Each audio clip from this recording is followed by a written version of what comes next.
오늘 제 얼굴이 어떻게 보일지 모르겠는데 거울 딱 봤는데 얼굴이 뭐 홍당무 같더라고요. 왜 이러지 했는데 제가 얼굴이 익었습니다. 어제요. 햇볕에 어제 한 서너 시간 정도 노출돼 가지고 링컨 기념관 앞에서 이런 줄 몰랐거든. 사실은요. 이렇게 야외에 노출될 줄 알았으면 뭐 선크림이라 합니까? 좀 바르고 그랬을 건데요. 저는 몰랐거든요. 제가 이제 보통 강연을 요청받으면 그 강연 성격에 따라 맞춰서 제가 연설을 해야 되지 않습니까? 이 행사 제가 초청을 받고요. 야, 이거 무슨 말 해야 될지 솔직히 감이 안 왔습니다. 제가 솔직히 이야기 말씀드리면 어떤 멘트를 해야 될까 사실은요 고민이 좀 많이 됐습니다. 연설문도 준비를 못했다니까요. 좀 그럴 때가 있어요. 연설하는데 10분이면 더 이상 할 말이 없을 것 같았다니까요. 어제요. 제 솔직한 고민입니다. 그런데 제가 또 이거는 기도에 여러분들 믿든 안 믿든 간에 제가 또 기도를 했습니다. 제가 믿는 하나님 아버지 오늘 저기에서 연설해야 되는데 지금 행사는 시작되었고 다른 분 이제 진행하고 있지 않습니까? 무슨 연설을 해야 될지 모르겠습니다. 해서 한 시간 동안 했는데 그 영상도 올라올 겁니다. 제목은 영상 제목은 이런 연설 또 없습니다. 이런 연설 또 없습니다 해서 제목을 올라오면은 영상 올라오면 나중에 한번 봐주십시오.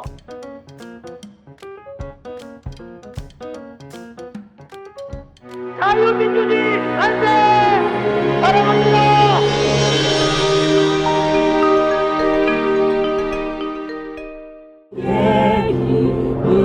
예수의 작은 이름 앞에 사랑의 주에 걸긴 거하시 내 모든 삶의 기쁨 늘 충만하네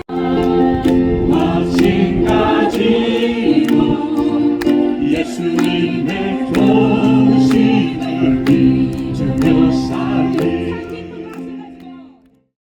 할렐루야! 예, 태극기 성족이 흔들면서 이번 정말 목숨을 걸고 이 나라를 살리기 위해서 미국에 와 계십니다. 오늘 귀한 말씀 전해 주실 때 여러분 많이 이 방송도 퍼뜨려 주시고 알려 주십니다.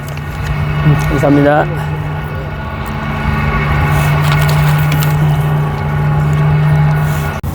네, 인사드리겠습니다. 예, 한국에서 온 전한길입니다.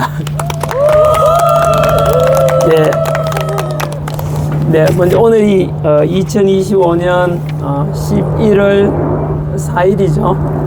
네, 이곳이 지금 워싱턴 DC 제 정면에는 의사당이 보이고 미의회 그리고 뒤쪽에는 이제 링컨 워싱턴 DC에 있는 링컨 기념관이 있고 그리고 오른쪽에는 딱 돌아보니까 한국 전쟁 참전 용사 기념공원이 이렇게 보입니다. 그죠? 예, 그래서 이곳 그리고 또 왼쪽에는 지금 나무 때문에 좀 가려져 있지만은 아마 백악관이 있는 걸로 알고 있습니다. 먼저 이런 곳에 와서 여러분들하고 이렇게 함께 제가 이야기 나누고 제가 가지고 있는 생각을 여러분께 말씀드릴 수 있는 이런 기회를 주셔서 감사드립니다. 저는 그리고 또 이 귀한 시간 쪼개 가지고 이걸 나와주신 여러분들께도 너무 귀하게 한 분 한 분 너무 귀하게 느껴지고 고맙다는 말씀을 드립니다. 저는 사실은 몰랐는데 오늘 제가 이 행사에 금방 나와서 찬양하고 기도하는 내용 들으면서 참 은혜롭다는 생각이 들고요. 덧붙여서 오늘 기도회가 보니까 미주통일광장 기도회라는 이름으로 저는 그냥 제가 와서 이렇게 오늘 집회가 이른가 싶은데 그게 아니고 보니까 금방 목사님 말씀으로는 지난 4년 동안에 벌써 이 행사를 늘 해왔고 기도회를 해와서 일주일에 한 번씩 했는데 오늘이 2025년 11월 4일 화요일인데 240회 무려 240회 차니까 1년에 55주가 있다 치더라도 4년 됩니다. 그죠? 이렇게 처음에 돗자리 깔고 기도회를 시작했다고 하는데요. 너무 귀하게 여겨지고 참 감사하다는 생각이 듭니다. 놀랍네요, 진짜로. 그리고 저는 현재 그 한국에서 8월 지난 이제 오늘이 이제 70일 정도 됐네요. 8월 25일 날 한미 정상회담이 백악관에 있을 때 그때 이제 미국으로 건너왔습니다. 관광 비자를 가지고 왔고요. 그리고 그때는 미주 한인 포럼하고 트루스 포럼 행사가 있어가지고 겸사겸사겸해서 왔었거든요. 그리고 그때 제가 행사보다 한 2주 정도 먼저 왔는 이유는 왠지 제가 그때 8월 25일 날 백악관에서 한미 정상회담이 있게 되는데 그 직후에 이재명이 한국으로 돌아가면은 왠지 제가 구속될 것 같고 출국 금지 내려질 것 같다는 느낌이 들어가지고 그래서 그렇게 해서 제가 이곳에 와서 현재 한 70일째 있거든요. 워싱턴 여기 DC에도 있다가 그리고 필라델피아, 뉴욕, 뉴저지 그리고 LA 그리고 캐나다로 건너가서 토론토, 밴쿠버 그리고 일본 동경으로 갔다가 그리고 호주로 가서 시드니, 멜버른 그리고 뉴질랜드 오클랜드 그리고 다시 미국으로 들어와서 하와이 호놀룰루에서요 강연하고 그리고 다시 좀 요래 70일째 이곳에 와 있습니다. 제가 관광 다니면 얼마나 좋겠습니까? 캐나다 밴쿠버 다니고 그죠? 그리고 그 호주 시드니 향이 아름답지 않습니까? 하와이 와이키키 가서 해수욕하고 이러면 얼마나 좋겠는가마는 안타깝게도 제가 여행 다니러 온 것도 아니고 오늘 이 자리에 온 것도 마찬가지로 제가 이래 참 여행 다니고 이렇게 단풍 워싱턴 DC도 한국하고 비슷하게 날씨가 그죠? 한국도 지금 이제 겨울이 찾아왔다 하는데요. 그래서 지금 이 DC에도 보니까 단풍이 이제 가득한데 두 계절이 바뀌었습니다. 그 사이에 여름에 왔는데 가을 지나서 이제 겨울을 맞이하고 있습니다.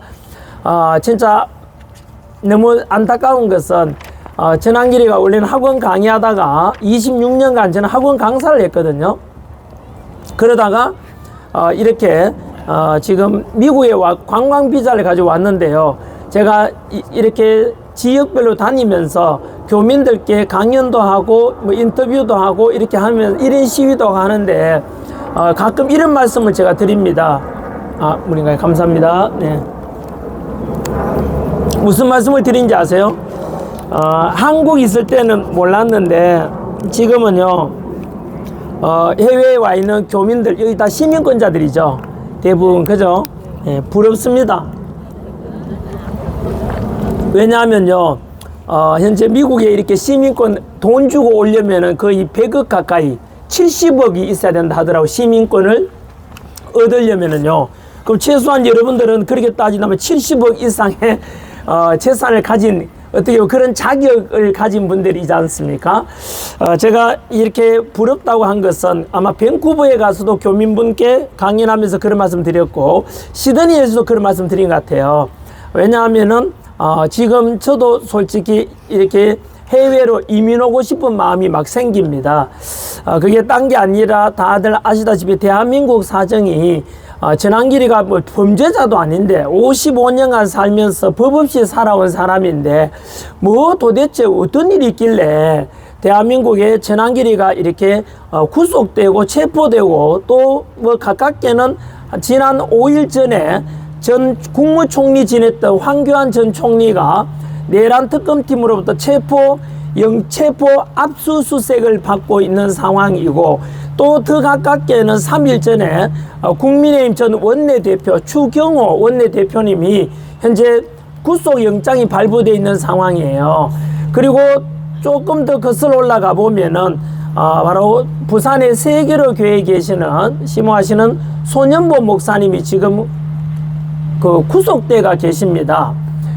그 좀 더 거슬러 올라가 보면은 한국을 어떻게 보면은 뭐 제일 유명한 그 교회지요.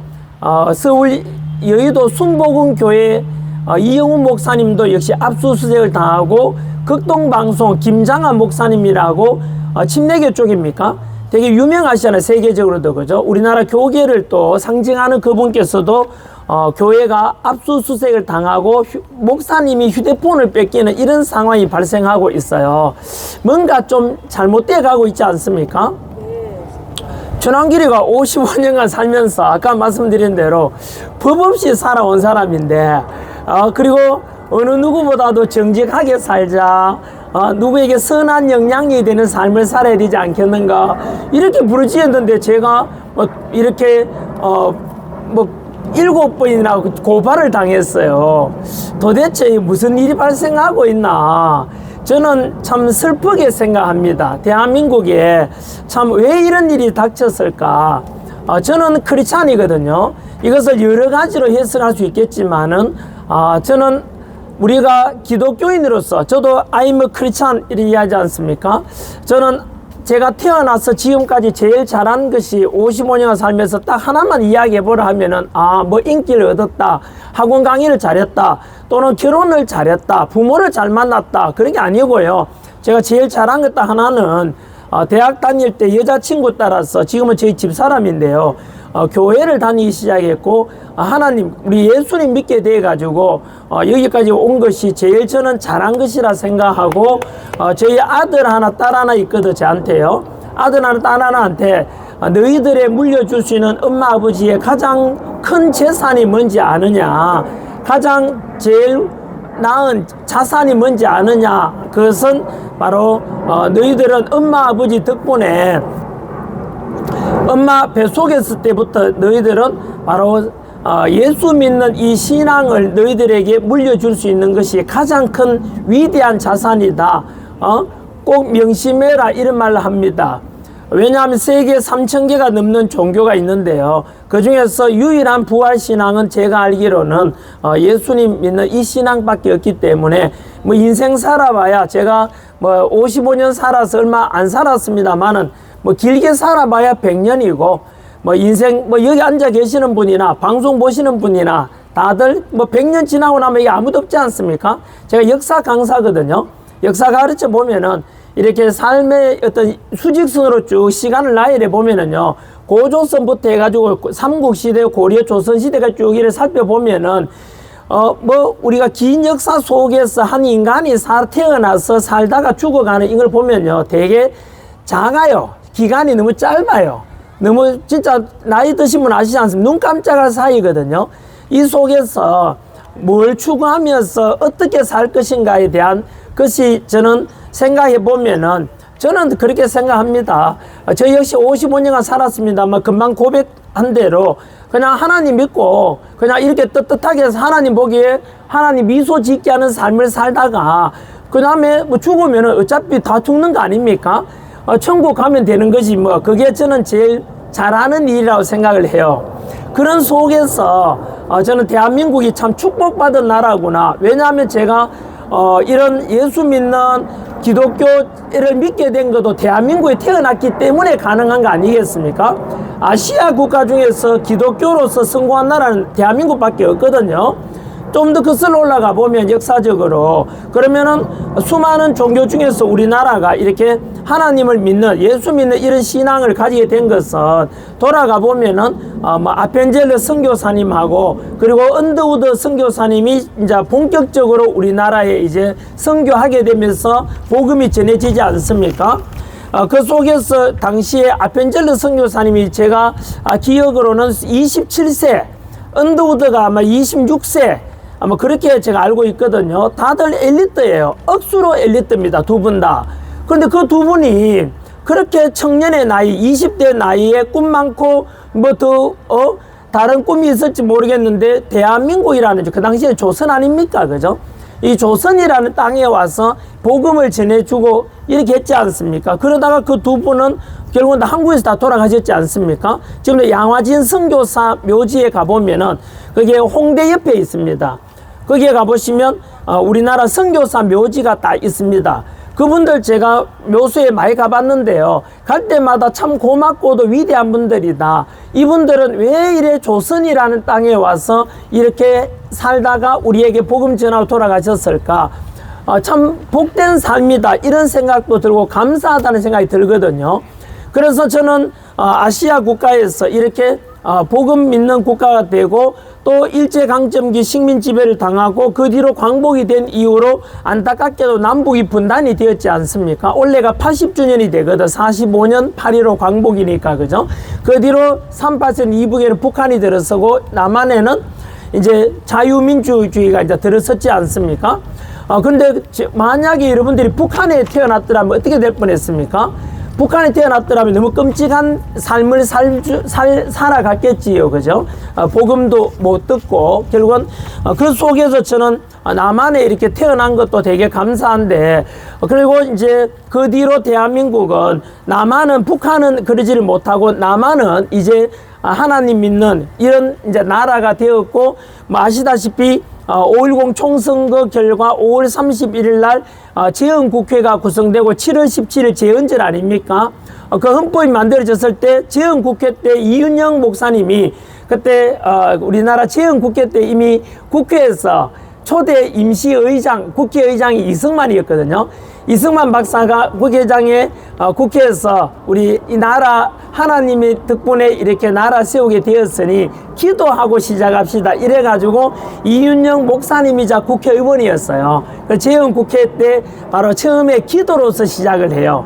그리고 나서 이제 지금까지 이어졌는데 돌아보면은 우리나라가 대단히 축복을 많이 받은 나라 같아요.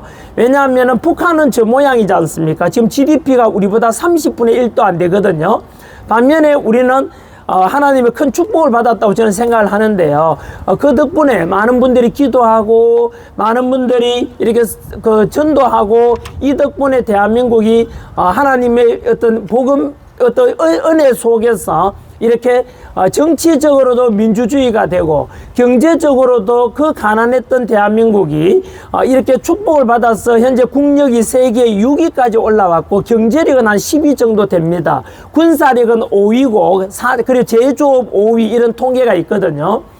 이렇게 해서 대한민국은 이렇게 해서 경제적으로도 산업화가 이루어지고 선진국이 되었고 정치적으로도 영국은 200년 걸렸는데 우리는 40년 만에 민주주의가 됐단 말이에요. 그 속에서 물론 이제 정치 지도자로서는 절대 공산주의로 가면 안 된다. 자유민주주의로 가야 된다 해서 이승만 대통령이 이제 자유를 부르짖고 그리고 한미 상호 방위 조약을 맺어가지고 주한미군이 또 우리나라 지켜주고 안보가 튼튼해지면서 결국은 그 속에서 이제 경제 성장이 밑바탕이 되지 않습니까? 박정희 대통령이 들어서 가지고 산업화가 이루어지고 이렇게 해서 지금 이렇게 묵고 살만하게 된 데는 물론 또 우리 할아버지, 할머니, 아버지, 어머니 세대에 큰 희생이 있었습니다. 그분들께서는 당신들의 어떤 건강이나 당신들의 어떤 먹고 사는 것보다 늘 자식을 위해 하셨지 않습니까? 그 덕분에 이만큼 이제 대한민국 먹고 살만한 됐는데 저는 그래서 대한민국이 이제 이렇게 승승장구할 줄 알았거든요. 최근에만 오더라도 뭐 다들 아시다시피 경제적으로도 삼성, LG, 현대, SK, 한화 되게 잘 나가지 않습니까? K컬처 해가지고 BTS의 나라, 블랙핑크의 나라에서 잘 나가고 K푸드도 유명하고 하지 않습니까? K드라마도 되게 장난 아닌데 이렇게 될 줄 알았습니다. 저는요. 그래서 저도 그 속에서 개인적으로는 학원 강의하다가 밑바닥에 떨어지기도 했지만은 하나님의 은혜 속에서 제가 또 많은 은혜를 받습니다. 그래서 잘난 거 없고 또 뭐 제가 잘난 게 하나도 없거든요. 집안이나 외모나 뭐 학력이나 남한테 내세울 만한 그런 사람이 아닌데요. 그 속에서도 제가 대한민국 1타 강사가 돼가지고 돈도 잘 벌고 골프 치고 여행 다니고 이렇게 이제 살 줄 알았어요. 근데 저는 뭐 그러다 보니 그런데 갑자기 작년에 제 운명을 바꾸는 일이 발생하지 않습니까?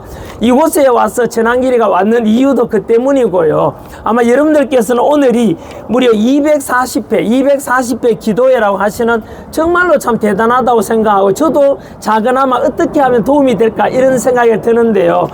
저는 제 운명을 바꾸는 일은 작년에 12월 3일 날 비상계엄이 선포되고 난 뒤에 저는 사실은 그때만 하더라도 비상계엄이 뭔 일이냐 금방 말씀드린 대로 민주주의가 다 됐고 그리고 경제적으로도 이렇게 먹고 살만한 나라 됐는데 갑자기 뭔 비상계엄이냐 이래가 저는 삐딱하게 봤어요. 그때 비상계엄 선포할 때만 하더라도 아마 이 방송 보시는 분 중에서도 기독교인들도 있고 또 안 믿는 분들도 계실 거고요. 불교 믿는 분들도 계실 거고 정치적 성향도 아마 각자 다를 수 있겠지만 저 역시 저는 되게 솔직합니다. 있는 그대로 이야기하거든요.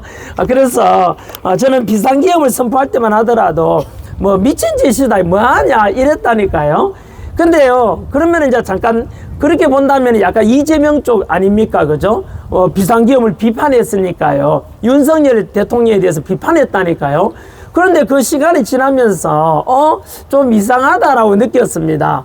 그때 겨울이었지 않습니까? 그 겨울에 제가 탄핵 정국에서 12월 3일 날 비상계엄 선포되고 그 다음 그 주 주말이 12월 7일, 그 다음 주 토요일이 12월 14일이었는데 그때 전 해외에 가서 골프 치고 있었어요.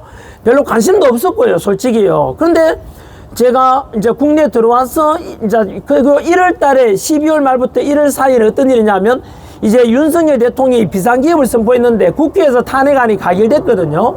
이제 국회 탄핵안이 가결되면 이제 헌법재판소로 넘어가지 않습니까? 윤석열 대통령을 탄핵 심판해달라. 그래서 이제 헌법재판소에서 이제 이제 재판 심판 이제 와중에 윤석열 대통령이 갑자기 어느 순간부터 내란이라 이래가지고 관저에 있는 윤석열 대통령을 끌어내라 해가지고요. 한겨울에 저는 보니까 한쪽에서는 윤석열 대통령을 지켜야 된다 하고 한쪽에서는 윤석열 대통령 끌어내라 해가지고요. 그때 한겨울에 눈 오는데 대한민국이에요. 공통 텔레비전이 뭐냐 하면 대통령 한쪽에는 끌어내라 하고 한쪽에서는 탄핵 반대한다고 막 그랬다니까요. 그때만 하더라도 저는요, 이건 뭐지? 왜 이러지? 했는데 조금 이상한 걸 느껴요.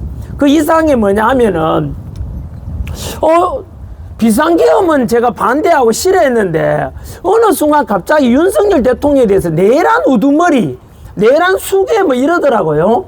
그래서 제가 비상계엄은 내가 잘못했다고 생각하긴 하는데 내란은 아닌데 왜 다들 내란이라 하지? 하여튼 그런 상황이었어요. 그래서 제가 그때 이거는 왜 이러지? 그것도 있잖아요. 국민들 대다수가 내란이라 하고 텔레비전에도 계속 내란이라 MBC에도 그러고 그랬거든요. 그런데 제가 그때 조금 감지를 합니다. 뭔가 이상하게 돌아가고 있구나. 여러분들께서는 또 저와 달리 박근혜 대통령이 탄핵될 때도 뭐 촛불 행동에 들어간 사람도 있고 탄핵을 반대하는 분들도 있지 않겠습니까? 박근혜 탄핵됐지 않습니까? 최순실 그때 국정농단 세월호 사건 계기로. 그때 전 솔직히 좀 미안한데요. 역사 가르쳤지만 뭐 탄핵되는구나. 촛불 행동이 저렇구나. 이제 저는 한 번도 촛불 행동이나 또는 뭐 탄핵을 반대하는 쪽에 간 적도 없고 촛불 행동 집회한 데 간 적도 없어요. 저는 그때 골프 치고 놀고 있었으니까요. 먹고 살기 바쁘고 뭐 아마 대다수가 그런 사람이 많았지 않겠나 싶어요. 근데 갑자기 지금 전한길이가 워싱턴에 와서 지금 마이크 들고 있지 않습니까? 그죠? 그리고 하나님 말씀을 이야기하고 있지 않습니까? 이 속에서 이제 제가 깨닫게 됩니다. 사실은요. 그래서 뭐냐면은 아까 말씀드린 대로 이상하다. 제가 그때 느낀 게 뭐냐. 물론 제가 몇 가지 느낀 건 있었어요. 뭐냐 하면 대한민국이 비상계엄 이전에 있잖아요. 어떤 일이 있었느냐 하면은 이재명이가 이제 원래 전과가 그만큼 이제 사범이고 재판 5개 받고 있는 것도 사실은 대선 후보 나오고 유명하게 되면서 알았지 뭐 그러니 생각했어요. 이재명 뭐 성남시장 했구나, 경기도지사 했구나 그렇게만 알았거든요. 그러니까 근데 이제 제가 뭐냐면은 좀 작년이었죠. 2024년도에 돌아가 보면은 이낙연 씨가 원래 민주당을 이끌고 있었는데 이재명하고 경쟁을 했어요. 근데 그때 보면은 이낙연 씨가 대장동 사건을 터뜨립니다. 그 민주당 원래 대장동 사건 터진 게요. 뭐 반대쪽에 있는 사람이 터뜨린 게 아니고 민주당 안에서 그때 이낙연 총리가 그때 터뜨리거든요. 이재명이가 문제가 많다고. 근데 그러면서 우리가 전과도 많고 이 사람 뭔가 문제가 있다는 걸 서서히 알게 되잖아요. 물론 먼저 안 사람들이 계시겠지만은. 그런데 그때 제가 이제 이재명이 서서히 그리고 개딸이라는 게 그때 한참 또 등장할 때였거든요.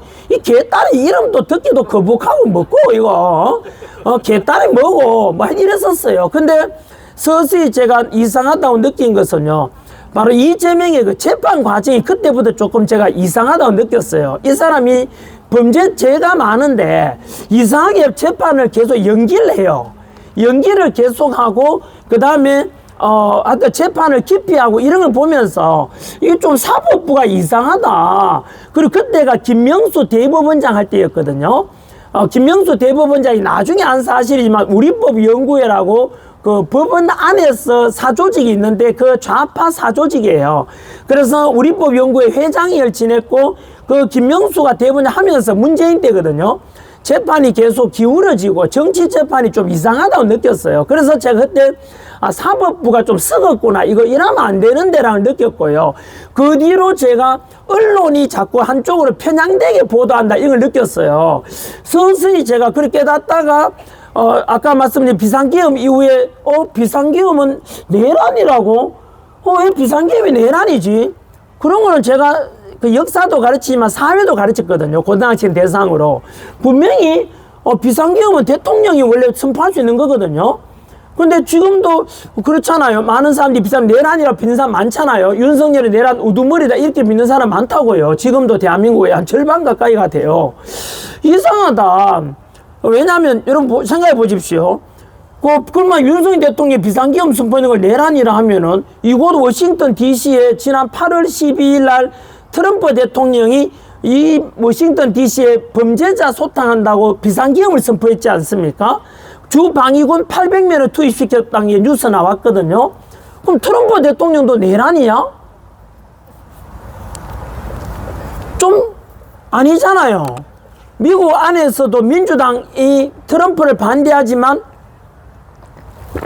트럼프 대통령을 내란이라고 하진 않잖아요. 그렇지 않나요? 근데 왜 윤석열 대통령 내란이지? 근데 지금 이제 공부를 좀 하지 않습니까? 그때 탄핵 정국에서 이제 서서히 깨닫게 되잖아요. 그 속에서 제가 많은 걸 알게 돼요. 흔히 우리 계몽령이라 하지 않습니까? 그때는 제가 몰랐다니까, 저처럼요. 문재인이 그 당시에 고용주라는 변호사가 문재인은 간첩이다 이랬던 뉴스가 많이 나왔어요, 그때. 왜 문재인 보고 간첩이라 하지? 저는 그렇게 생각했다니까요. 좀 지나친 거 아닌가 했는데, 이 비상계엄을 선포한 뒤로 이제 제가 많이 알게 되죠. 의회 보면 이제 여러분들은 많이 알지 몰라도 제가 무관심했죠. 아까 제가 느꼈던 바는 아까 말씀드린 대로 우리나라 사법부가 정치적인 재판에서는 문제가 좀 있다. 이건 뭐냐, 유전무죄, 무전유죄라고 우리가 들었긴 했지만은 권력 있는 사람들은 풀어주고 권력 없는 사람은 풀어주고 있는 사람은 그죠? 힘없는 사람들은 잡혀 들어가고 이거는 좀 아닌 것 같다. 그리고 언론도 마찬가지로 너무 편향되게 보도하는 것 같다. 그 뒤로 제 비상계엄 이후로 서서히 많은 걸 깨달아요. 뭘 깨달았겠습니까? 첫 번째는 사법부가 문제가 있다는 거, 언론이 문제가 있다는 것도 깨닫고요. 그 다음에 제가 깨달았게 되는 게 이 민주당이 29번의 탄핵을 그만큼 많이 했는 것도 뉴스에 듣기는 들었지만 제가 관심이 없었어요. 그렇구나 생각했죠. 근데 29번의 탄핵도 있었고, 그리고 윤석열 대통령 되자마자 2022년 5월부터 그리고 비상계엄 선포할 때까지 2년 반 동안에 윤석열 대통령 퇴진 주장을 178회나 했다 하더라고요. 야, 그리고 윤석열 대통령이 비상계엄 선포한 뒤에 담화문에서 이런 말 했거든요. 반국가 세력 척결, 국회 탄핵에서 폐악질 이런 표현 쓰거더라고요. 이거 왜 그런지 알아보니까 제가 심각하다는 걸 알게 됩니다. 아니, 이 사람이 윤석열 대통령이 김건희 여사 별로 좋아하진 않았지만은 그 반국가 세력을 척결하기 위해서 비상계엄을 선포했다는데 그럼 도대체 궁금하잖아요. 도대체 반국가 세력이 뭐지? 근데 그 뒤로 이제 점점 알게 되는 게 윤석열 대통령이 원래 내란 혐의잖아요. 근데 내란 혐의는 수사권이 어디에 있습니까? 내란 혐의는 오직 경찰만이 수사할 수 있거든요. 그런데 공수처라는 데서 수사를 해요. 공수처는 경찰 수사권이 내란 수사권 자체가 없거든요. 직권 남용 이런 거는 잘 수사할 수 있어요. 고위 공직자 수사처 아닙니까? 그죠? 근데도 사람들 언론에서 다들 공수처에서 분명히 내란 수사권이 없는데도 거기서 수사한대요. 그 사람들이 그냥 넘어가더라고요. 아닌데? 이상하네? 그 대통령을 왜 그러면 또 끌어내야 되지? 아니, 불구속 상태에서 수사받을 수 있잖아요. 왜 저렇게 체포를 해야 되느냐? 그렇지 않나요? 그거 조사하려면 서면 조사도 할 수 있고, 전직 대통령 다 그랬거든요. 서면 조사나 방문 조사도 할 수 있거든요. 그런데 왜 유독 저렇게 끌어내라고 할까? 그 속에서 제가 극단적으로 1월 달에 이제 탄핵 반대 찬성이 대립하는 걸 지켜봐요. 그러면서 제가 운영하는 꽃보다 친환경 유튜브 채널에다가 영상을 올려요. 우리나라 언론이 왜 이래 썩어 빠졌다는 거. 그리고 사법부가 대한민국을 붕괴시키는 것 같다. 그리고 세 번째가 선관위가 문제가 되게 많아요. 왜냐하면은 저도 역시 여러분 전환기라면은 부정선거 음모론자다 이런 말 하던데요. 저도 원래 부정선거 주장하는 사람 음모론자라 생각했던 사람이에요. 근데요, 이런 말 있지 않습니까? 좌파 탈출은 지능순. 또 부정선거 음모론자로부터 탈출하는 것도 지능순입니다. 그거는 지식 수준입니다. 지식 정보의 차이라 보거든요. 왜냐하면 저도 부정선거 주장하는 사람들은 뭐 떨어져가지고 선거에 떨어져가지고 쪽팔리거나 또는 억울하니까 그냥 소송 제기해 보는 거 아닌가 이런 생각했다니까요. 근데 이제 저는 바뀌었잖아요. 어느 순간 그죠? 왜 그랬을까요? 전환길이가 지금 많이 바뀌었잖아요.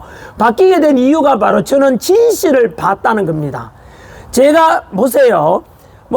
그냥 제가 거짓말 하려고 제 위험을 리스크를 안고서 거짓말 하려고 목소리 내지는 않을 거 아니에요. 제가 작년에 연봉 60억이었거든요. 세금을 30억 가까이 냈단 말이에요. 1년에요.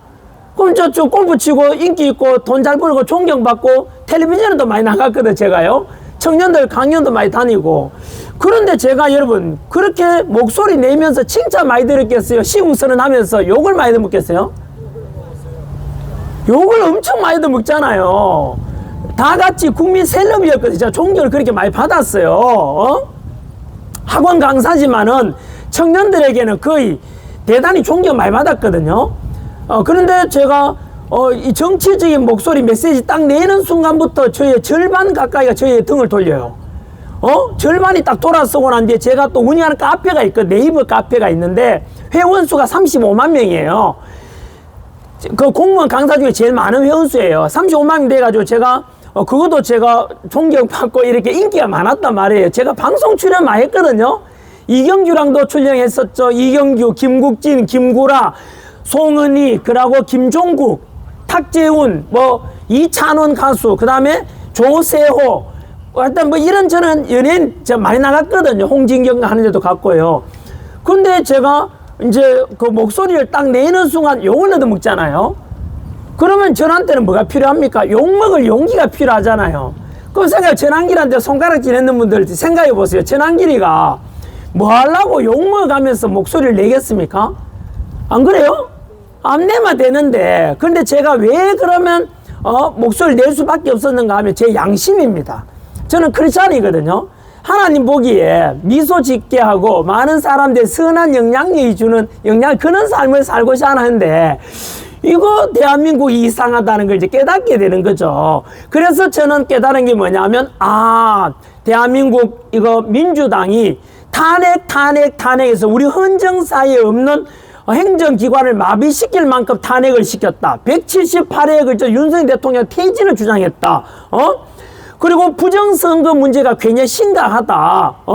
선관위에서 서부를 까보라 해도 안 까고 한 번 더 검토해보자 해도 그것도 거부하고 그 다음에 방송 언론이 문제가 많다 이거. 그리고 사법부가 썩어 빠졌다 이거. 그리고 공수처도 문제가 많다. 이런 걸 이제 알게 됐지 않습니까? 여러분들은 어떻습니까? 아마 이곳에 나오신 분들은 이제 예수님 믿는 분들이잖아요. 왜 나오셨어요? 우리가 전도를 왜 해요? 예수 믿어서 하는 이유가 뭐예요? 남들은 안 믿을지 몰라도 여러분께서는 또는 자기 자신은 하나님 있다는 걸 경험했거나 예수님에 대해서 나는 부활한다는 것을 믿기 때문에 이것을 나는 내가 믿는 이 하나님, 내가 믿는 예수님이 좋으니까 남한테 전하고 싶은 거 이게 전도 아닙니까? 왜냐하면 숨길 수가 없지 않습니까? 예수 믿는 사람이 지나가는 사람 보고 예수 믿으세요. 이거는 거짓말을 선포하는 게 아니고 내가 믿는 예수를 당신도 한번 믿어보세요 라는 거잖아요. 진리를 선포하고 또는 자기가 볼 때는 진실을 전하는 거 아닙니까? 그죠? 맞죠? 예수 전하러 다니면은 손가락질 하기도 하지 않습니까? 예수 믿으세요 하는 거 보니까 나무아미타불 관세음보살 이 사람도 있고 있을 거고요. 당신 돌았나? 이런 사람 소리도 들을 건데 불구하고 예수 믿으세요 하는 이유는 내가 믿는 이 부활신앙을 함께 믿어보십시오. 이것이 진짜입니다. 라는 확신이 있기 때문에 우리가 오늘 이 자리도 모여서 기도하고 전하고 하는 거 아니겠습니까?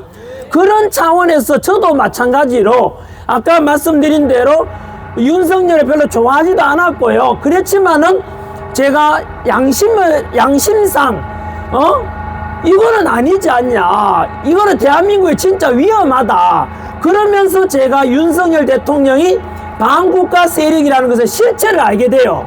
그게 뭐냐, 민노총이었어요. 제가 충격 먹은 게 뭔지 아십니까?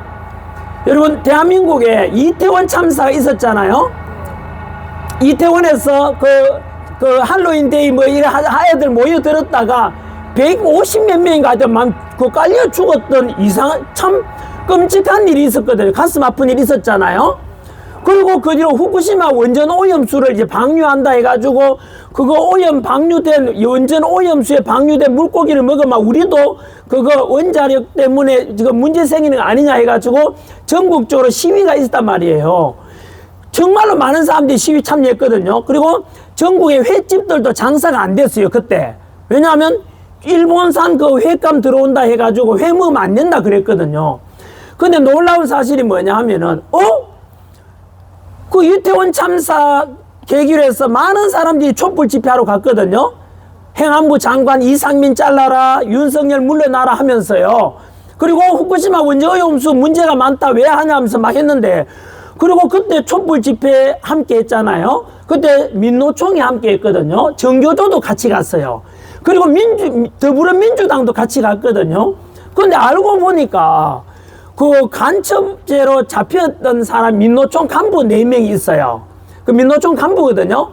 그 중에 민노총 간부가 간첩죄로 해가지고 그 당시에 15년형 선고 받았어요. 그 당시에. 그 받았는데 법원 판사가 선고를 했는데 그 선고문에 뭐 있는지 아세요? 진짜 충격적이지 않습니까?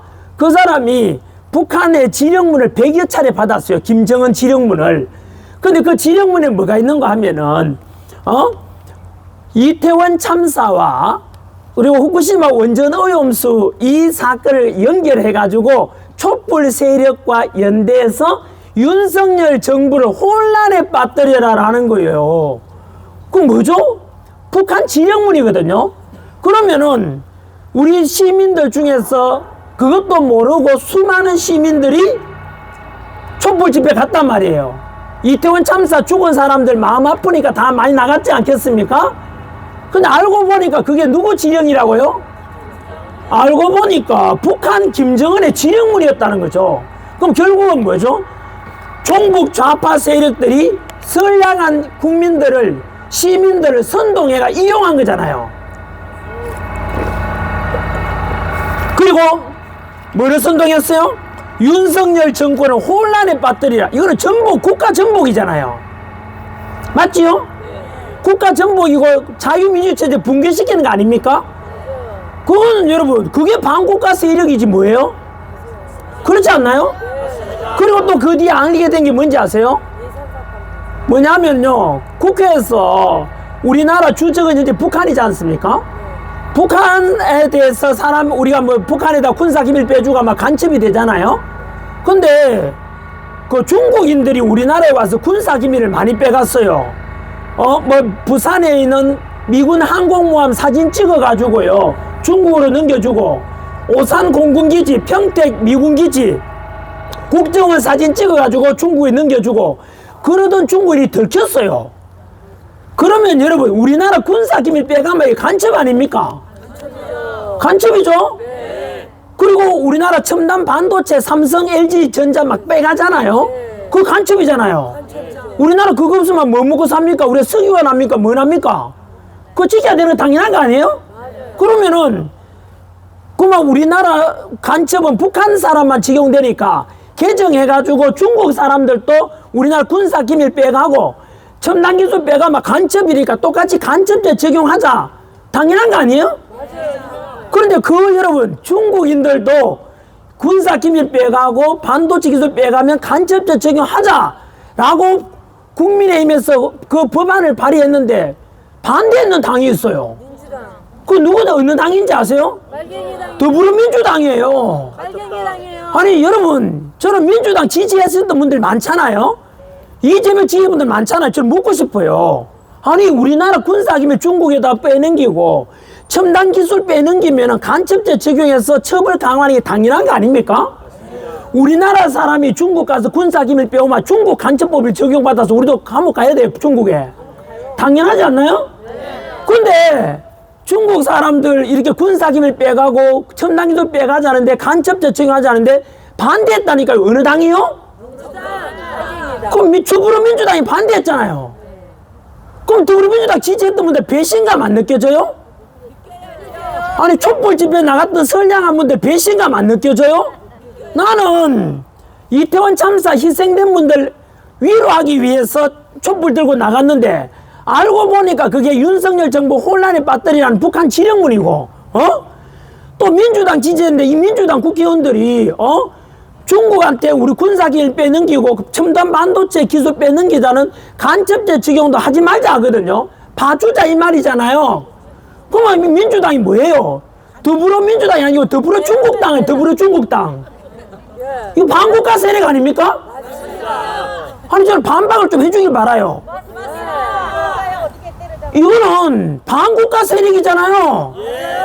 우리나라 군사기밀 지키고 반도체를 지키자는데 그걸 반대하는 거잖아요. 해체해야죠. 그럼 그 당은 여러분 더불어중국당이자 반국가단 정당 아닙니까? 맞습니다. 그래서 제가 뭘 알게 되느냐 하면 윤석열 대통령이 비상기업을 선포했을 때 반국가 세력을 척결한다는 뜻을 이제 알게 된 거예요.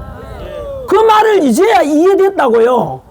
아 그래서 제가 별로 좋아하지 않았던 윤석열 대통령을 제가 이 사람이 진짜구나. 이 사람은 진짜로 대한민국을 지키려고 하는 사람 맞네. 그리고 저는 그때 이제 알게 돼요. 그러면 제가 깨달았으니까 아까 여러분 예수 만난 것이 예수 믿는 것이 진리라고 생각하면 남들한테 전하고 싶은 것처럼 저 역시 마찬가지로 이걸 알려야 될 거 아닙니까? 그래서 제가 온데 이제 알리려고 아스팔트에 나오게 되는 거예요. 그래서 제가 1월 25일 날 처음으로 여의도 세이브 코리아의 집회에 나가거든요. 그때 연설했는 영상이 지금도 유튜브에 가면 있어요. 훌륭해요. 그 영상 보면은 제일 먼저 하는 말이 뭔지 아세요? 제가 이렇게 I am a Christian. 그리고 저는 하나님을 사랑합니다.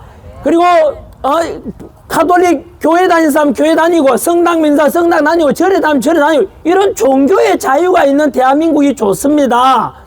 저 그런 말 하거든요. 그리고 나서 저는 자유민주주의 대한민국이 너무 좋습니다. 그러면서 제가 미안합니다라고 해요. 누구한테 미안하다는지 아세요? 그동안 광화문 앞에서 5년 동안 문재인 정부 때부터 우리나라 까딱 잘못하면 이거 넘어간다. 공산주의가 될 수 있고 반국가 세력이 차지할 수 있다는 걸 그분들이 먼저 알았던 거죠. 저는 사실은 그때요. 연세 드신 분들 광화문에 모이면 좀 삐딱하게 거구 이랬어요. 지금 제가 거구 소리 듣잖아요. 여러분 저한테 비웃었는 분이 있으면 당신도 좀 이따가 민주당 비판하면 거구 소리 듣게 돼. 이상해요. 민주당만 비판하면 거구래요. 거구 뜻이 뭔데? 극단적으로 뭐 우파다 이런 건데 전환기는 저는 상식적인 사람이거든요. 맞습니다. 폭력을 조장한 적도 한 번도 없어요. 예? 근데 왜 제가 거구지? 그 거구라고 부른 사람이 거짓말 하는 거잖아요. 예. 그죠? 저도 그렇게 아까 거구라고 광화문에 나온 사람들한테 그런 말 생각했다니까. 왜? 방송에 그렇게 보도하니까 나도 그렇게 알았던 거예요. 지금 전환기를 거구라고 생각하는 사람들도 방송에서 자꾸 그러니까 전환기를 거구라고 생각이 된 거 아니에요? 진실을 모르는 상태에서 판단한 거잖아요. 그래서 실제로 저도 그때 이제 사과를 하는 게 뭐냐 하면은 5년간 광화문에 나와서 그렇게 대한민국을 지켜야 된다. 성족이 흔들고 태극기 흔들고 있는 분들한테 미안하더라고요. 그리고 더 충격적인 것이 아빠는 이제 나왔는데 알고 보니까 우리 아들이 광화문 광장에 나가 있었대요. 얼마나 충격이 뭔지 아세요? 그것도 언제 알았는지 아세요? 서부지법 사태 터지고 난 뒤에요. 저는 진짜 제 아들이 한 번도 정치에 대해서 이야기한 적이 없거든요. 근데 우리 아들만 나간 게 아니고 바로 지난 5년간 광화문을 지켰었던 분들은 연세 드신 분들이 많은데 윤석열 대통령의 비상기업을 계기로 해가지고 탄핵 찬성 반대 나뉘었을 때 그때 탄핵 반대하러 많은 사람들이 나왔잖아요. 탄핵 찬성하는 쪽에는 누가 많이 나온지 아세요? 중국인이 많이 나왔어요. 알고 있어요? 아직도 모르는구나. 얼마나 중국인이 많이 나왔느냐 하면 중국 대사관에서 공식적으로 탄핵 찬성하는 집회 나가지 말아 했다니까요. 검색해보면 전환기는요, 꿈이라도 거짓말하지 말라. 저는 있는 그대로 이야기해요. 그만큼 탄핵 찬성하는 쪽에는 민노총, 그 당시에 기억나요? 트랙터 끌고 와가지고 농민 대표들이 와서 경찰들 깔아뭉갤라 그랬다니까요. 죽창 들고 나오잖아요. 여러분, 민노총이 그 시위할 때 되면 죽창 들고 나오고, 그 다음에 그 트랙터 끌고 와서 경찰 막 밀어붙여. 그게 여러분, 극단적인 테러리스트 아닙니까? 전환기 태극기 들고 나가는데 이게 가지고 누구 뭐 테러가 되겠어요? 성조기 들고 나가는데 탄핵 반대하는 쪽에서는 다 평화를 주장했어요. 트랙터 끌고 오고 안 그래요? 그런데 그들이 진짜로 중국인들도 많이 나왔고 그들이 진짜 테러리스트가 아닙니까? 그죠? 여하튼 제가 그래서 이제 탄핵 반대 쪽에서는요, 주체자가 2030 특히 대학생들, 청년들이 대부분이었어요. 그 안에 제 아들도 있었다고요. 나중에 알았다니. 그래서 제가 사과했는 두 번째 사과가 그겁니다. 그 5년간 먼저 광화문에 나오신 어르신들 죄송합니다. 제가 진짜 정중하게 사과를 합니다. 그동안 제가 삐딱하게 봤습니다. 이제 당신들이 옳았다는 걸 제가 인정합니다. 두 번째는 제가 가르친 제가 200만 정도 돼요. 26년간 제가 EBS 방송 강사도 하고 일타 강사에서 제자들이 많아요. 그 제자들한테 미안하다고 합니다. 왜냐하면 너희들이 먼저 광장에 나왔는데 자네들보다 내가 못났다, 너무 늦게 깨달았다 해가지고 사과를 해요. 그리고 나서 이제 늦었으니까 사과했으면 뭐 해야 됩니까? 회개했으니까 이제 뭔가 바뀌어야 될 거 아닙니까? 그래서 그동안 내가 못한 것을 이제라도 내가 빚 갚는다는 심정으로 목소리 내겠다 이래가지고 이제 제가 투사로 바뀌는 거예요. 왜요? 거짓말하러 나온 게 아니고 윤석열 대통령의 비상계엄을 계기로 해서 대한민국의 계몽, 이제 실제로 대한민국에는 그동안 알고 보니까 반국가 세력들이 대한민국을 전복시키려고 했던 거예요. 맞아요. 그 반국가 세력이 아까 무슨 물었잖아요. 누구였습니까? 민노총. 네, 민주당. 이 말을 듣고요. 또 더불어민주당이 여러분 반국가 세력이에요. 아니, 아니라는 분한테 저한테 반박해 보시라고요. 아니, 더불어민주당 왜 그러면 중국인들 간첩죄 적용하는 걸 반대했는지 답변해 보라고. 답변 못 하잖아. 그 더불어민주당 국회의원들이 중국에 돈을 처먹는 것 같아 느낌이에요. 제 느낌입니다. 이거는 중국 공산당에 돈을 처먹었는지. 아니, 왜냐하면 대한민국 정당이라면 대한민국 국가를 지키고 대한민국 국민을 지키는 게 대한민국 정당이잖아요. 근데 중국인들 간첩 다 풀어주라, 봐주라는 것은 중국 당이잖아요. 이거는요. 이거 반국가 세력 아닙니까? 북한 지령군을 100여 차례 받아가지고 윤석열 정권 혼란에 빠뜨리라. 그 반국가 세력이잖아요. 종북 좌파 아닙니까? 그래서 저는 그 실체를 이제 알았다는 거예요.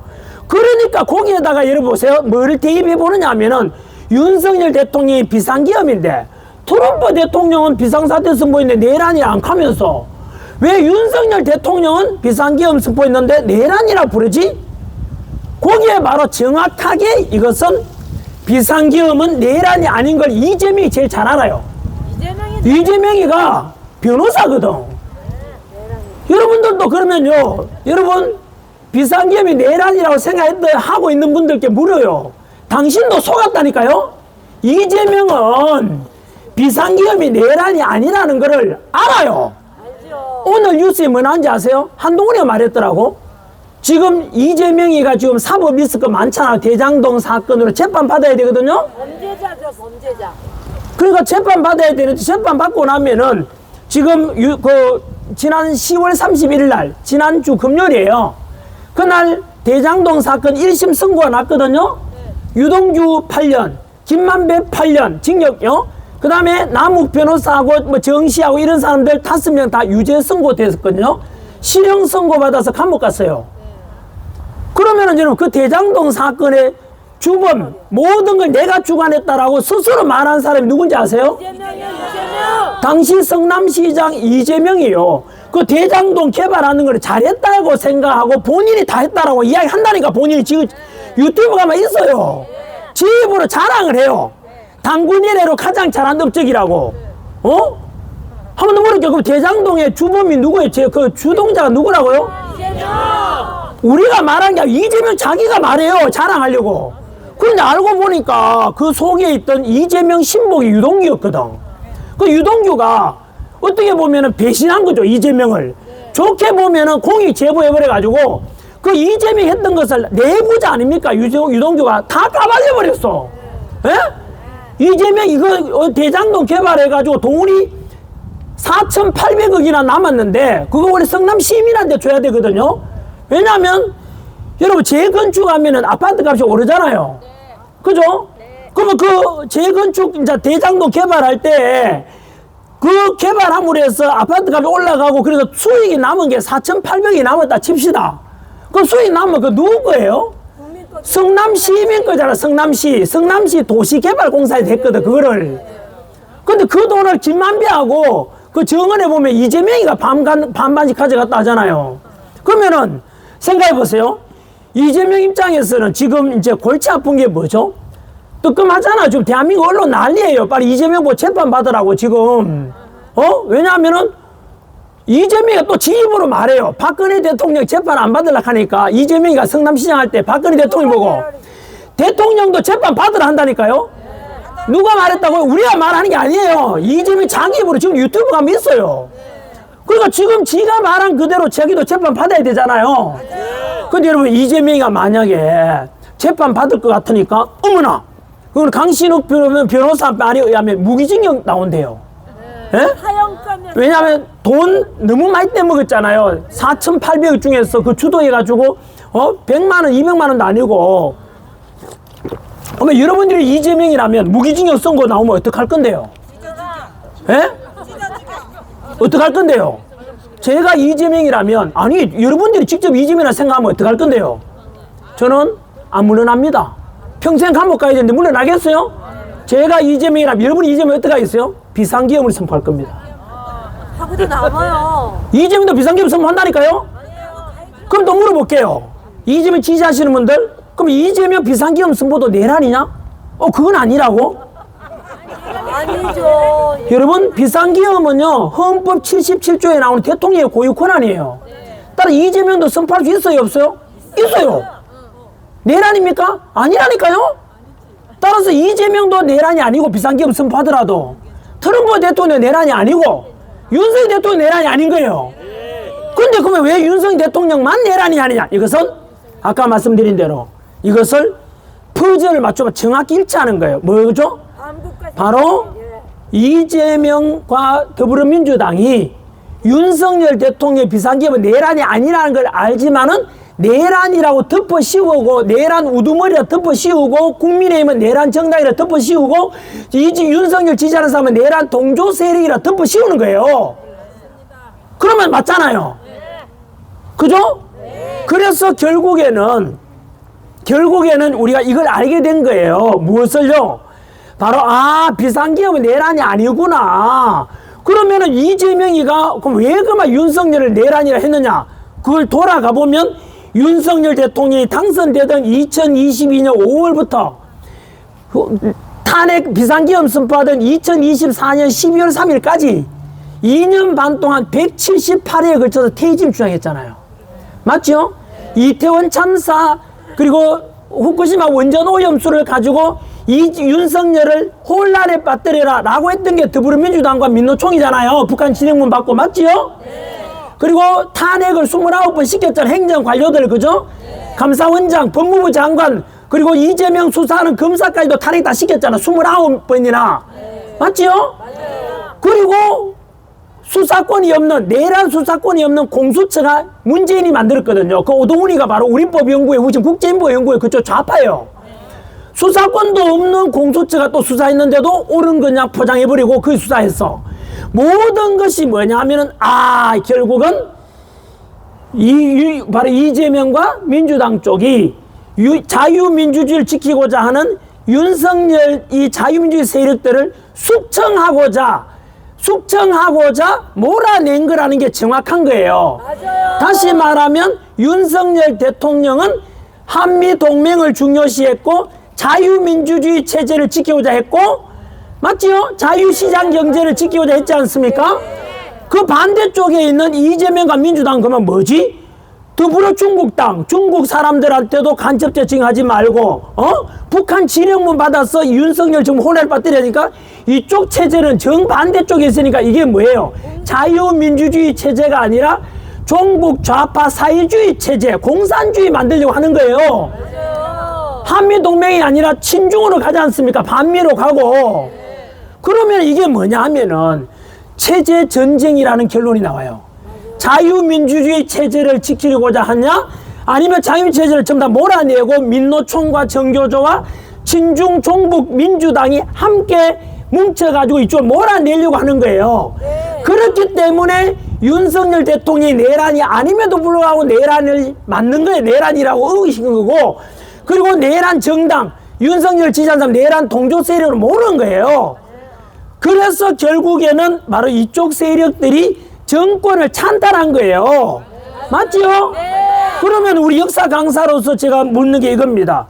내란 뜻이 뭔지 아세요? 내란이라는 것은 역사적으로 공부할 때 어떤 임금이나 어떤 대통령이 내란 일으킨 사례가 없어요. 왜냐하면 내란이라는 뜻 자체가요, 한 국가 안에서 폭력을 동반해서 권력을 뺏기 위해서 일으키는 반란이에요. 그러면은 여러분, 윤석열 대통령이 무슨 내란 일으킵니까? 아까 이야기했잖아요. 윤석열 대통령 비상계엄도 내란, 대통령 자체가 내란이라는 말이 안 맞잖아요. 그럼 결국 대통령을 몰아내는 세력이 진짜 내란이잖아요. 그럼 결론이 나오잖아요. 누가 내란입니까 진짜 그러면? 바로 집권 권력을 잡고 있는 윤석열 대통령 권력을 몰아내고 권력을 찬탈하고 입법부에다 행정부를 다 장악한 이재명과 민주당이 진짜 내란 세력이 돼버리는 거예요. 맞아요. 내란이에요. 맞죠? 네. 바로 이게 진실인데, 아마 지금 이 영상 보시는 분 중에서도 이재명 지지하거나 또는 민주당 지지하는 분 입장에서는 불편하지만 듣기에는, 듣고 보니까 말은 맞거든. 반박이 안 되는 말이에요. 지난길에 이야기했는 말은 진실만 이야기하잖아요. 그래서 지금 우리 금방 이재명과 민주당 지지자분들은 무엇을 알게 되느냐 하면, 아까 이야기했죠. 당신도 어쩌면 내가 속고 있는 게 아닌가를 생각해 보라고요. 북한 사람들이 김정은한테 여러분 울고 불고 뭐 충성하고 막 지나가면 하는 거, 찬양하는 거 봤죠? 우리가 뭐랍니까? 저 새끼들 돌아왔다. 북한 저 가난하고 종교 자유도 없고 굶고 있는데 저기에 김정은을 찬양하고 만세 부르면 돌아왔다 하잖아요. 그 돈 사람이 아니에요. 여러분, 북한 사람들이 남한 사람보다 IQ가 나빠요? 아니잖아요. 근데 왜 그래 됐죠? 그렇죠. 어린 시절부터, 태어날 때부터, 갓난아기 때부터 김정은을 찬양하고 우리 식사 밥값 주고 하는 게 다 김정은 위대한 지도자 덕분이다라고 계속 듣다 보니까 짐승처럼 사육이 돼버린 거예요. 우리 사람이 정보를 받아들이고 판단하게 되는 기준은 귀로 듣고 눈으로 보고 판단하는 거잖아요. 계속 어린 시절부터 그렇게 듣고 보다 보니까 그렇게 북한 인민이 된 것처럼, 지금 남한 사람들 중에서 이재명을 지지하고 민주당 지지하는 사람들도 윤석열을 내란 우두머리라고 믿게 된 것을 돌아보면 북한 인민들이 세뇌당하고 똑같지 않는가? 바로 그것을 만드는 게 누굽니까? 바로 대한민국의 이재명이 말하고 민주당 편만 들고 있는, 진실을 전환길처럼 말하지 않고 바로 이재명하고 한편인 언론이 있어요. 대표적인 게 MBC, JTBC 방송이 있고요. 언론사로, 그 인터넷 언론사 종이 신문으로서는 한겨레 신문, 오마이뉴스, 경향신문, 프레시안, 뭐 이런 것들이 이재명 말하면 그대로 다 말하고요. 그러니까 국민들도 그걸 보다 보니까 MB 뉴스 틀 때마다 윤석열은 내란 우두머리다, 내란 속에다 하니까 당신도 북한 인민이 되는 것 아닌가를 돌아봐라 이 뜻이에요. 그래서 전환길은요 바로 이겁니다. 여러분, 제가 욕먹하면서 나온 것은 뭐 왜 그랬겠습니까? 제가 연봉 70억 포기하고 나왔잖아요. 뭐하러 나왔겠어요? 이거 뭐 이러니까 어떤 사람 전환길이라 저러다가 국민의힘 공천 받아서 국회의원 하나 하려고 하는 거야. 두고 보세요. 저는 그런 안 한다니까요. 여러분, 제가 나온 것은 그런 한 자리 하러 나온 게 아니고 저는 바로 이런 진실을 알려드리고 싶어요.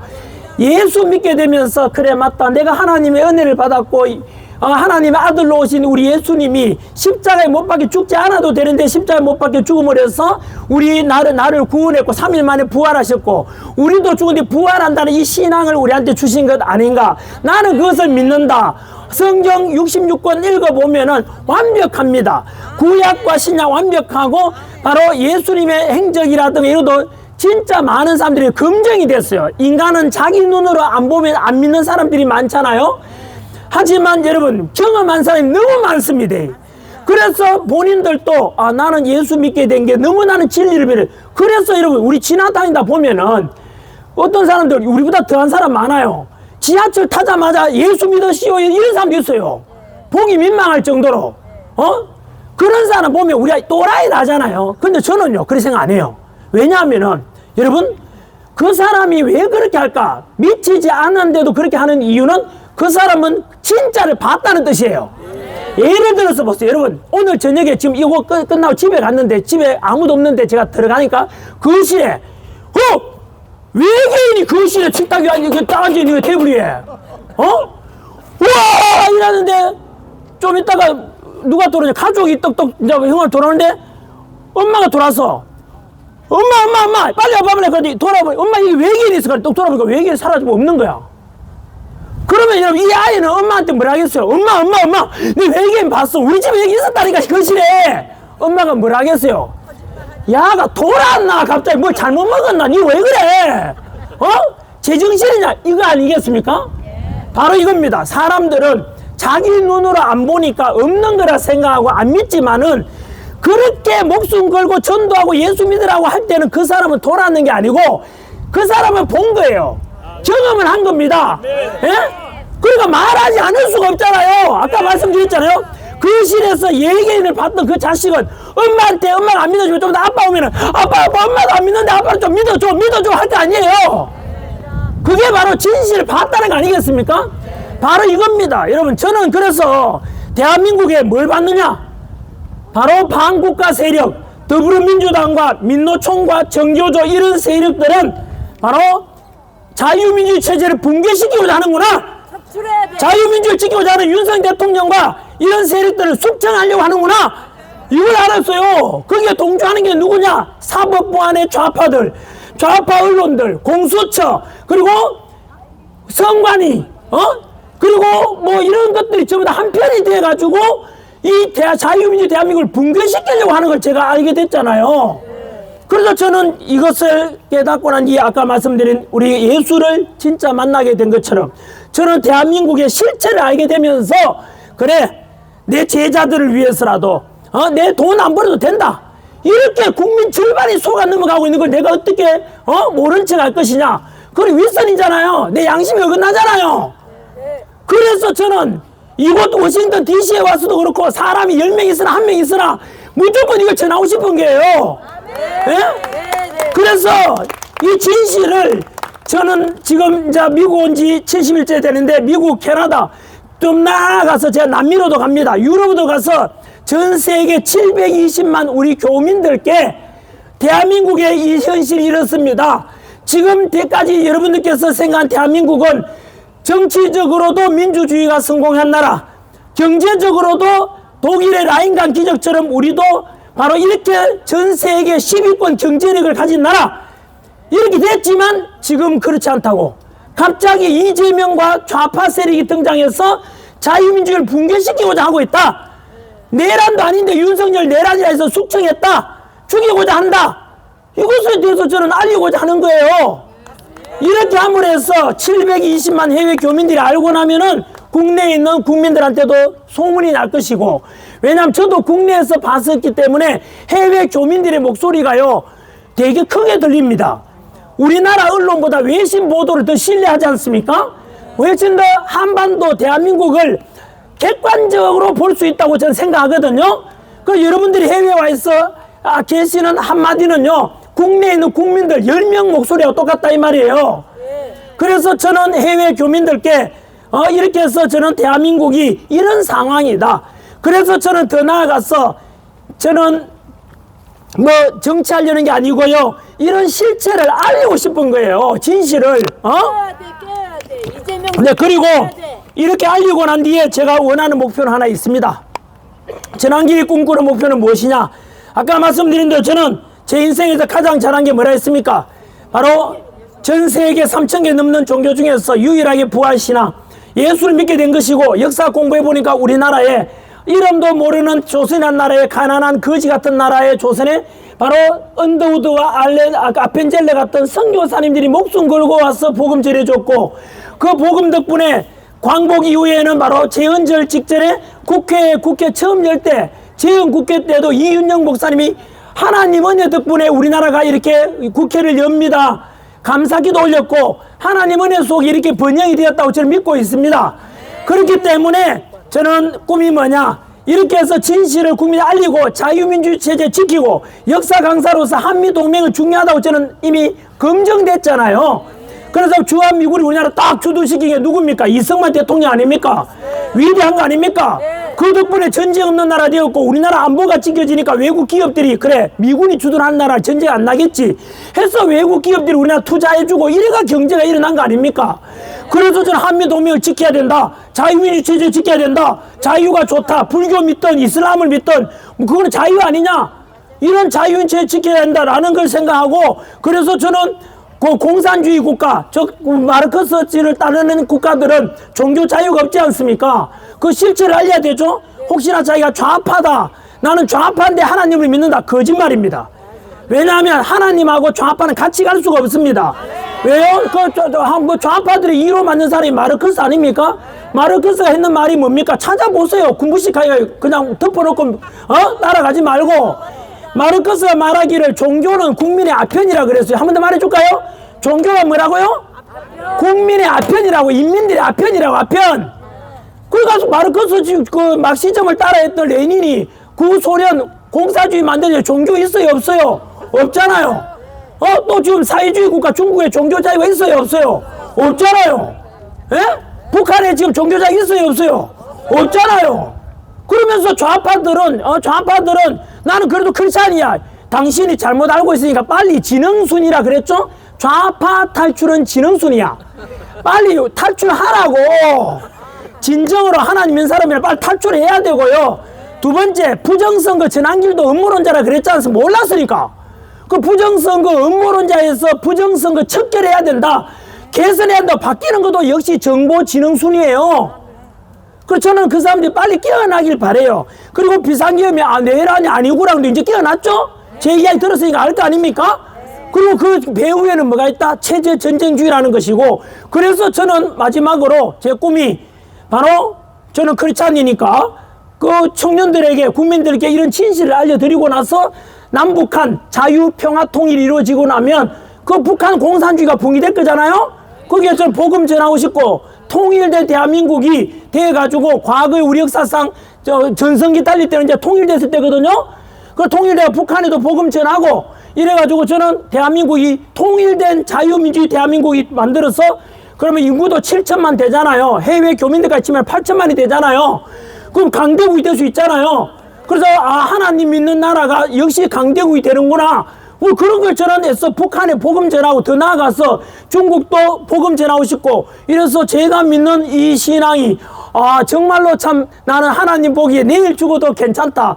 하나님 믿다가 하나님 복음 전하고 하나님 미소 짓게 하는 이런 일을 하다가 천국 가면 되는 거 아니냐. 저는 제가 생각하는 가장 위대한 삶이 바로 이겁니다. 국회의원 되고 뭐 재벌 되고 그게 아니고요. 저는 제가 생각하는 가장 아름다운, 하나님이 보기에 가장 미소 짓는 삶이 이런 거 아닌가. 그래서 저는 아까 말씀드린 대로 제가 비상계엄이 내란이 아니라는 걸 이제 알았으니까 전해드리고, 또 바로 북한에 가서도 복음도 전하고 이런 게 저는 하나님이 가장 기뻐하는 일이 아닐까 생각하고 오늘 여기까지 오게 됐습니다. 한 번 더 저는 오늘 처음입니다만은 무려 240회차 매주마다 이곳에 워싱턴 DC 이 가운데서 백악관이 바로 옆에 트럼프 대통령 들립니까? 들린대요. 제가 감이 왔습니다. 네. 이곳에서 기도에 계속 해오신 분을 참 존경하고 함께 오신 분들께 고맙고 함께 그동안 못해서 제가 미안하다는 말씀을 드립니다. 네, 앞으로도 이런 기도회가 지속되길 바라고 작지만은 네 시작은 미약하나 끝이 창대하리라는 것처럼 이 기도는 하나님의 역사하심은 우리의 상상력을 뛰어넘습니다. 우리가 생각하는 방법 다른 방법으로 하나님께서 현재 역사하시지 않습니까? 지금 대한민국에는 이재명 치하에 좌파 정권이 들어서서 이거 큰일 났다 싶지만 저는 그렇게 희망의 끈을 놓지 않습니다. 왜냐하면 하나님의 방법으로 역사하실 것을 저는 믿고 있습니다. 그 신앙을 가지고 앞으로도 끝까지 달려가겠습니다. 끝까지 들어주셔서 너무 고맙습니다. 감사합니다. 감사합니다.